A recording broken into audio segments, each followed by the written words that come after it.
Apple ने बंद किया बैकडोर, डिलीट किए गए सिग्नल मैसेज, एक FBI की गुप्त पहुंच का हुआ अंत। गोपनीयता का स्वर्ण मानक माना जाने वाला एंड टू एंड एन्क्रिप्शन हाल ही में एक गंभीर वास्तविकता के सामने आया। महीनों तक एप्पल के ऑपरेटिंग सिस्टम में एक गुप्त खामी ने FBI को सिग्नल की सुरक्षा को बाईपास करने की अनुमति दी। हालांकि सिग्नल यह सुनिश्चित करता है कि मैसेज ऐप से गायब हो जाए, लेकिन iOS में मौजूद एक बग ने डिवाइस के इंटरनल नोटिफिकेशन डेटाबेस के भीतर उन संदेशों की घोस्ट कॉपियाँ जीवित रखी। इसका मतलब ये था कि जब कोई उपयोगकर्ता गोपनीयता के हर प्रोटोकॉल का पालन करता था, तब भी उसका डेटा फॉरेंसिक जांच के लिए असुरक्षित था। यह मुद्दा 404 मीडिया द्वारा की गई एक जांच के बाद सामने आया।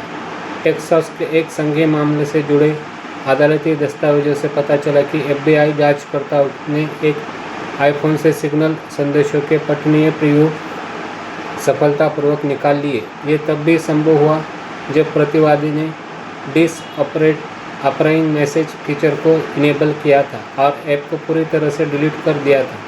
यह बैकडोर इसलिए मौजूद था क्योंकि iOS अनपेक्षित रूप से डिलीट किए गए नोटिफिकेशन को एक क्रैश डेटाबेस में रखता था, जिससे एक ऐसा फॉरेंसिक निशान बन जाता था जिसे केवल एन्क्रिप्शन ही नहीं छिपा सकता था।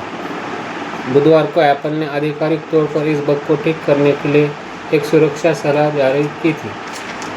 टेक दिग्गज ने कहा कि यह अपडेट उस खामी को दूर करता है जहां डिलीट करने के लिए मार्क किए गए नोटिफिकेशन डिवाइस पर अनपेक्षित रूप से रह जाते थे। सिग्नल के नेतृत्व ने, जो इस सुधार के लिए लगातार दबाव बना रहा था, इसकी पुष्टि की। कंपनी ने एक्स पर एक पोस्ट में कहा, एप्पल की सलाह ने पुष्टि की है कि जिन बग्स के कारण ऐसा हो रहा था उन्हें नवीनतम iOS रिलीज में ठीक कर दिया गया है।